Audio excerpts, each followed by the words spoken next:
Bienvenue dans cette randonnée au cœur des parutions africaines. Nelson Mandela repose désormais dans son village d'enfance. Dimanche, le héros de la lutte anti-apartheid a été inhumé dans la plus stricte intimité à Kounou. The Full Nelson titre ce lundi Mail and Guardian. On peut lire sur son site spécial hommage à Nelson Mandela, l'Afrique du Sud accompagne de la dignité le plus illustre de ses fils. Le journal Sowetan lui préfère s'attarder sur la fausse note de cet ultime hommage à Mandela. Les amis de Mandela, snobés par la famille, titre ce lundi le quotidien sud-africain. Les habitants de Kounou sont mécontents d'avoir été exclus de la messe du dimanche et du reste des obsèques, conséquence d'un protocole austère qui a fait la part belle à des célébrités, là où Mandela lui-même aurait préféré la simplicité qu'on lui connaissait.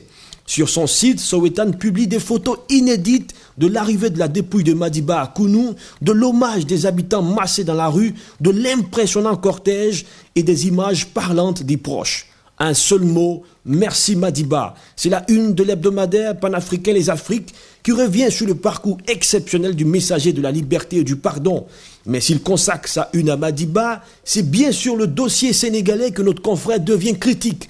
Macky Sall, la dérive, écrit notre confrère. Bientôt 2 ans qu'il est à la magistrature suprême du Sénégal et les réalisations s'effectuent au compte-gouttes, avec un parfum d'imbroglio et de confusion impropre aux investissements privés. Un assainissement rudimentaire, le chômage des jeunes resté élevé et la pauvreté n'a pas reculé, malgré la belle image et l'audience favorable de Macky Sall auprès des chancelleries occidentales. La coalition qu'il a portée au pouvoir est grippée, elle risque même d'éclater avec les élections locales reportées. Le Sénégal est en mal de réforme. Respect du calendrier électoral, balbutiement de la politique de décentralisation, et bien le successeur d'Abdoulaye Wade a bien du pain sur la planche.